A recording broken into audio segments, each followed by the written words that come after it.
د النساء مبارکه سوره چې د قرآن عظیم شان څلورمه سوره ده په مدینه منورې کې را نازله شوې ده. 180 مبارک آیاتونه لري. تلاوت او پښتو ترجمه یې له 6 آیات څخه اورئ.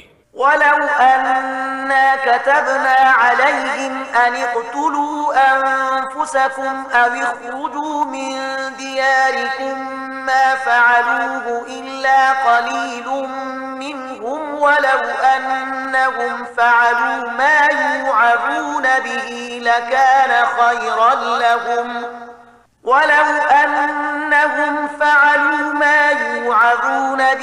لكان خيرا لهم وأشد تثبيتا وإذا لآتيناهم من لدنا أجرا عظيما ولهديناهم صراطا مستقيما.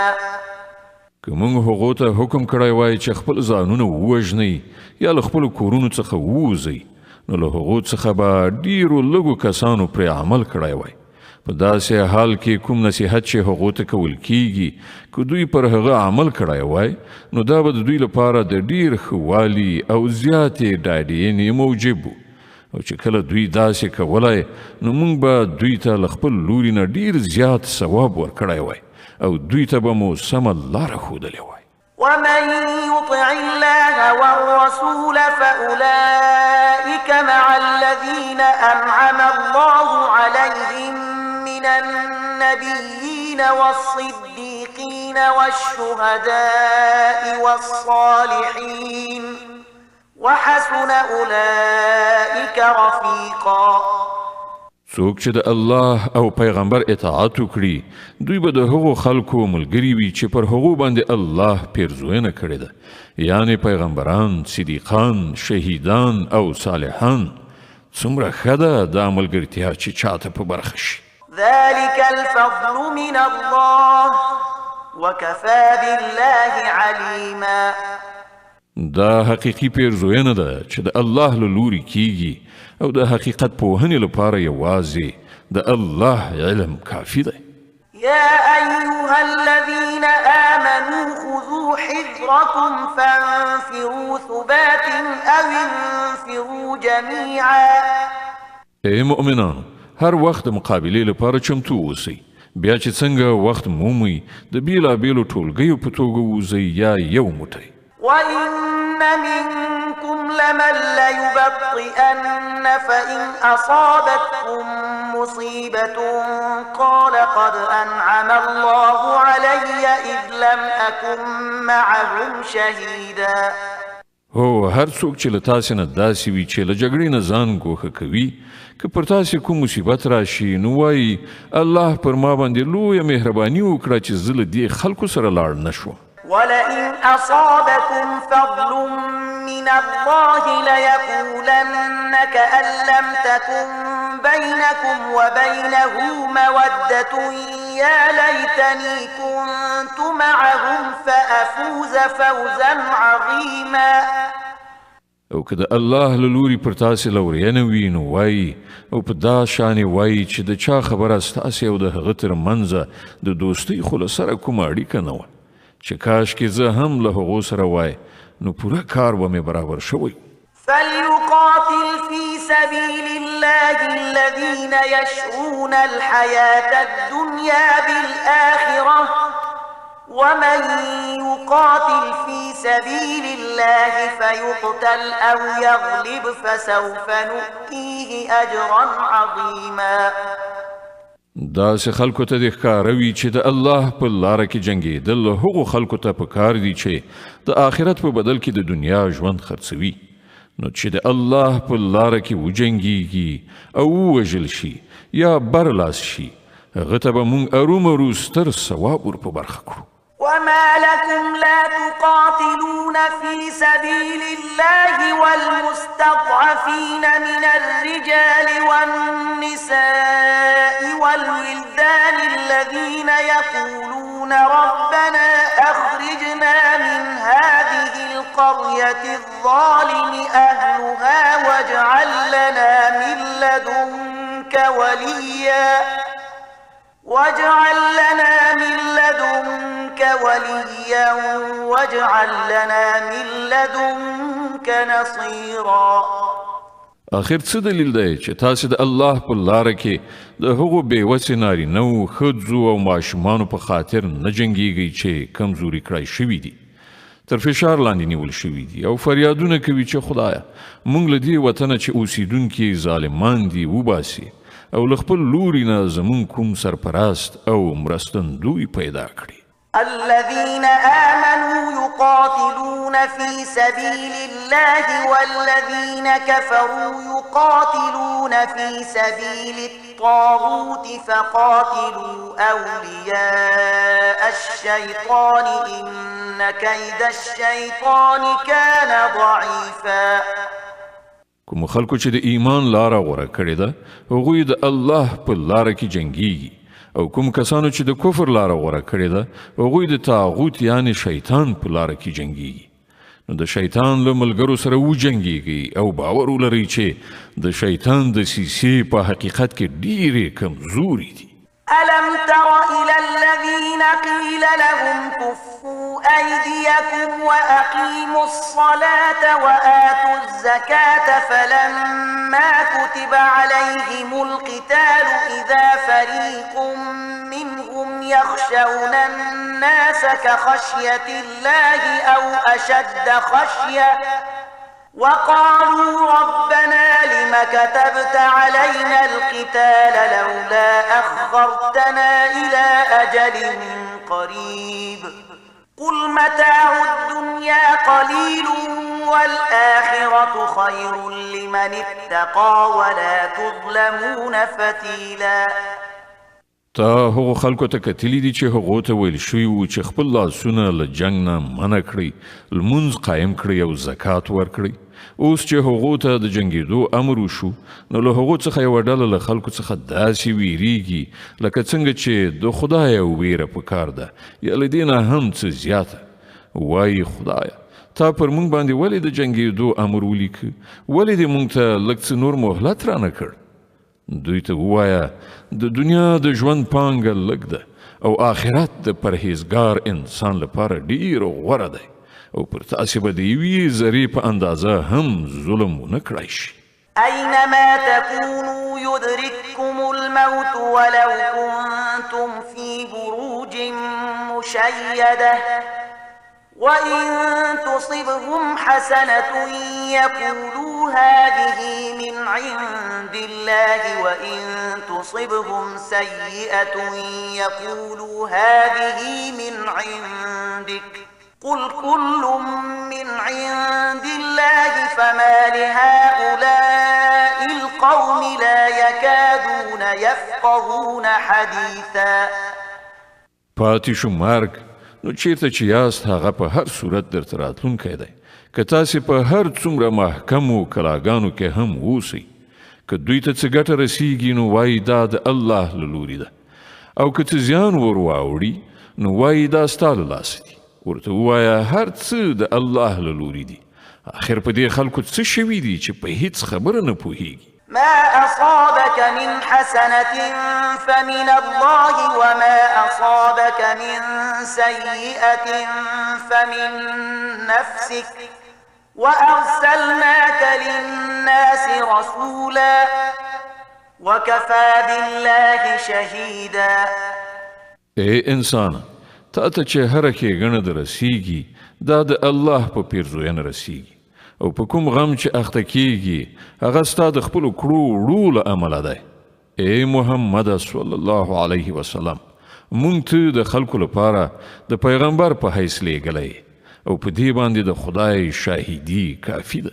من يطع الرسول فقد أطاع الله ومن تولى فما أرسلناك عليهم حفيظا. چا چې د پیغمبر اطاعت وکړ هغه په اصل کې د خدای اطاعت وکړ او چا چې مخ واړاو نو په هر صورت مونږ په دې خلکو باندې ته د څارونکي او ساتونکي په توګه نه یې لیږلی. ويقولون طاعة فإذا برزوا من عندك بيت طائفة منهم غير الذي تقول والله يكتب ما يبيتون فأعرض عنهم وتوكل على الله وكفى بالله وكيلا. هغوی په خوله وایي چې موږ فرمان بردار یو، خو کله چې ستا له څنګ نه لرې کیږي نو د هغوی یوه ډله د شپې له مخې سره راټولیږي، ستا د خبرو په خلاف مشورې کوي. الله د هغوی دا ټولې پټې مشورې لیکي. ته د هغو پروا مه کوه او پر الله توکل وکړه، همغه د توکل لپاره کافي دی. أفلا يتدبرون القرآن ولو كان من عند غير الله لوجدوا فيه اختلافا كثيرا. آیا دا خلق قرآن ته نظر کیږي؟ که دا د الله نه پرته د کوم بل چا له لوري وای نو په دې کې به ډېر څه ګډ وډ بیان موندل کېده. وإذا جاءهم أمر من الأمن أو الخوف أذاعوا به ولو ردوه إلى الرسول وإلى أولي الأمر منهم لعلمه الذين يستنبطونه منهم ولولا فضل الله عليكم ورحمته لاتبعتم الشيطان إلا قليلا. دوی چې کله کوم د ډاډ یا ویرې خبره واوري هغه خپروي، په داسې حال کې چې که دوی هغه پیغمبر او د خپلې ډلې مسؤلو کسانو ته ورسوي نو پر هغه به داسې ډول خلک وپوهیږي چې د دوی په منځ کې د دې خبرې صلاحیت لري چې له هغې څخه سمه نتیجه واخیستلی شي. که پر تاسې د الله مهرباني او رحمت نه وای نو ستاسې نیمګړتیاوې داسې وي چې له څو تنو پرته به نور ټول په شیطان پسې خوځېدلي وي. فقاتل في سبيل الله لا تكلف إلا نفسك وحرض المؤمنين عسى الله أن يكف بأس الذين كفروا والله أشد بأسا وأشد تنكيلا. نو ای پیغمبره، ته د الله په لار کې وجنګېږه، ته له خپله ځانه پرته د بل هیڅ چا لپاره مسؤل نه یې. البته مؤمنان د جنګېدو لپاره وهڅوه. لرې نه ده چې الله د کافرانو زور مات کړي. د الله زور تر ټولو ډیر زیات او د هغه سزا تر ټولو ډیره سخته ده. من يشفع شفاعة حسنة يكن له نصيب منها ومن يشفع شفاعة سيئة يكن له كفل منها وكان الله على كل شيء مقيتا. څوک چې د نیکۍ سپارښت وکړي هغه به له همغې څخه برخه ومومي، او څوک چې د بدۍ سپارښت وکړي هغه به له همغې نه برخه ومومي، او الله په هر شي نظر لرونکی دی. وإذا حييتم بتحية فحيوا بأحسن منها أو ردوها إن الله كان على كل شيء حسيبا. او څوک چې په درناوي سره تاسې ته سلام واچوي نو هغه ته له هغې نه په ښه توګه ځواب ورکړئ، یا لږ تر لږه په همغه شان. الله د هر شي حساب اخیستونکی دی. الله لا إله إلا هو ليجمعنكم إلى يوم القيامة لا ريب فيه ومن أصدق من الله حديثا. الله هغه دی چې له هغه پرته هیڅ کوم بل خدای نشته. هغه به تاسې ټول د قیامت په هغه ورځ راټول کړي چې د هغې په راتګ کې هیڅ کوم شک شبهه نشته، او د الله له خبرې ډیره زیاته ریښتینې خبره د بل چا کیدی شي. فما لكم في المنافقين فئتين والله أركسهم بما كسبوا أتريدون أن تهدوا من أضل الله ومن يضلل الله فلن تجد له سبيلا. نو دا پر تاسې څه شوي دي چې د منافقانو په باب ستاسې په منځ کې دوه مفکورې موندل کیږي. په داسې حال کې کومې بدۍ چې هغو ګټلي دي د هغو له امله الله هغوی بیرته په شا ګرځولي دي. آیا تاسې غواړئ چاته چې الله هدایت نه وي کړی هغه ته تاسې هدایت وکړئ؟ حال دا چې څوک چې د الله له لارې واوړي د هغه لپاره ته کومه لاره نشي پیدا کولی. ودوا لو تكفرون كما كفروا فتكونون سواء فلا تتخذوا منهم أولياء حتى يهاجروا في سبيل الله فإن تولوا فخذوهم واقتلوهم حيث وجدتموهم ولا تتخذوا منهم وليا ولا نصيرا. هغوی خدا غواړي لکه چې څنګه په خپله کافران دي همغسې تاسې هم کافران شي تر څو چې تاسې او هغوی ټول سره برابر شي. له دې امله له هغو نه هیڅوک خپل دوستان مه نیسئ تر څو چې هغوی د خدای په لار کې هجرت ونه کړي او که هغوی له هجرت نه منه راوړي نو چیرته یې چې ومومئ وینیسئ او ویې وژنئ او له هغوی نه هیڅ یو خپل دوست او مرستندوی مه ګرځوئ. إلا الذين يصلون إلى قوم بينكم وبينهم ميثاق أو جاءوكم حصرت صدورهم أن يقاتلوكم أو يقاتلوا قومهم ولو شاء الله لسلطهم عليكم فلقاتلوكم فإن اعتزلوكم فلم يقاتلوكم وألقوا إليكم السلم فما جعل الله لكم عليهم سبيلا. البته هغه منافقان له دې حکم څخه مستثنا دي چې له یو داسې قوم سره یو ځای شي چې له هغه سره ستاسې تړون وي. دغه راز هغه منافقان هم مستثنا دي چې تاسې ته راځي او له جګړې نه زړه تورن دي نه له تاسې سره جنګېدل غواړي او نه له خپل قوم سره. که الله غوښتلی نو هغوی به یې پر تاسې مسلط کړي وای او هغوی به هم در سره جنګېدلي وای. له دې کبله که هغوی له تاسې نه څنګ وکړي او له جنګېدو نه لاس په سر شي او تاسې ته د روغې جوړې لاس اوږد کړي نو الله ستاسې لپاره هغو ته د لاس اوږدولو کومه لاره نه ده پرېښې.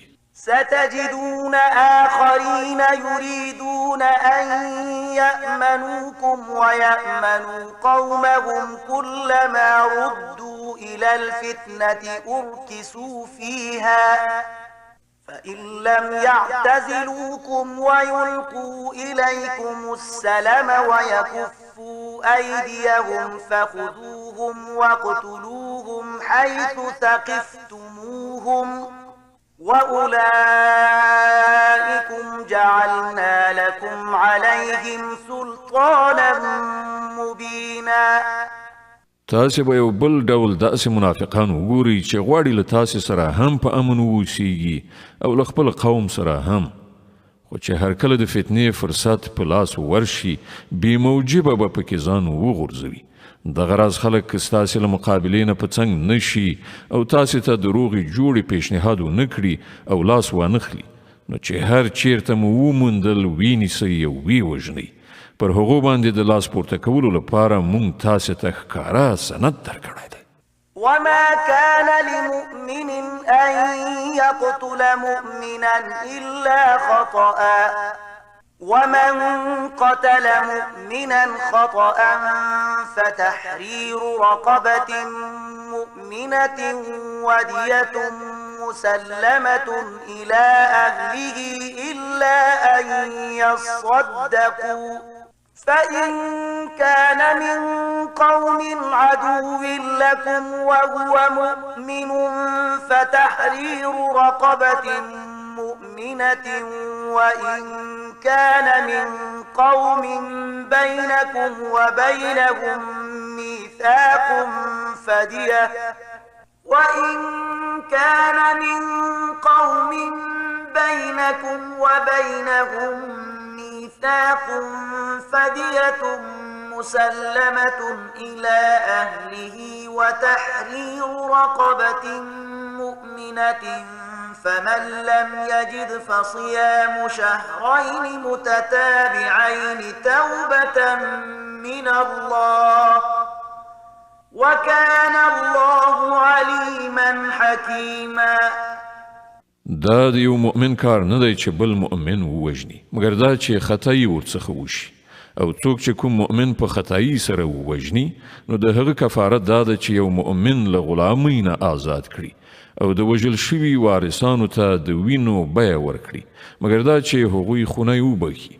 خو که هغه وژل شوی مسلمان له کوم داسې قوم څخه و چې له هغه سره ستاسې دښمني وي نو د هغه کفاره د یو مؤمن غلام آزادول دي.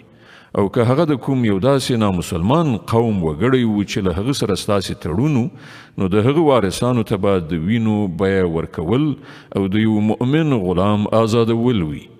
نو که څوک غلام ونه مومي پرله پسې د 2 میاشتې روژه ونیسي دا په دې ګناه باندې الله ته د توبې ایستلو طریقه ده او الله د علم او پوهې خاوند دی. ومن يقتل مؤمنا متعمدا فجزاؤه جهنم خالدا فيها وغضب الله عليه ولعنه وأعد له عذابا عظيما. پاتې شو هغه څوک چې کوم مؤمن له پوهې او ادراک سره ووژني نو د هغه سزا دوزخ دی چې په هغه کې به د تل لپاره استوګن وي. پر هغه باندې د الله غضب او لعنت دی او الله د هغه لپاره سخت عذاب تیار کړی دی. يا أيها الذين آمنوا إذا ضربتم في سبيل الله فتبينوا ولا تقولوا لمن ألقى إليكم السلام لست مؤمنا تبتغون عرض الحياة الدنيا فعند الله مغانم كثيرة كذلك كنتم من قبل فمن الله عليكم فتبينوا إن الله كان بما تعملون خبيرا. ای مؤمنان کله چې د الله په لار کې د جهاد لپاره ووځئ نو د دوست او دښمن په منځ کې توپیر وکړئ او څوک چې تاسو ته سلام واچوي هغه ته سمدلاسه مه وایاست چې ته مؤمن نه یې. که تاسو د دنیا ګټه غواړئ نو له الله سره ستاسو لپاره د ولجې ډېرې زیاتې شتمنۍ شته. آخر په همدې حالت کې خو تاسو په خپله هم له دې نه مخکې اخته شوي وئ. بیا الله پر تاسو مهربانه شو. له دې امله له غور نه کار واخلئ. تاسو چې څه کوئ الله پرې خبر دی. لا يستوي القاعدون من المؤمنين غير أولي الضرر والمجاهدون في سبيل الله بأموالهم وأنفسهم فضل الله المجاهدين بأموالهم وأنفسهم على القاعدين درجة وكلا وعد الله الحسنى وفضل الله المجاهدين على القاعدين أجرا عظيما درجات منه ومغفرة ورحمة وكان الله غفورا رحيما.